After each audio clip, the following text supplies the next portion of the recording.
هلا اهم شي تسحبي الكباب من السيخ وهن سخنين، لانه اذا بردت رح تعلق ورح تعذبك كتير لتسحبيها. حتى لو سخنة بس معلش. متماسك كتير ومنظره غير شكل والنكهة لسه.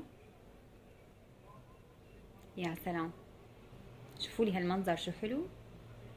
هلا انا حابة ادخنهم واعطيهم نكهة الفحم وكأني شاويتهم على الفحم تماما. رح غطيها وخليها لحد ما يروح منها الدخنة.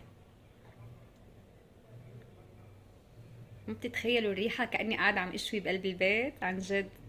منظر وريحة ونكهة غير شكل. هلا لازم ندوق. اول شي رح ارجيكم كباب من جوا شلون متماسك وما فارط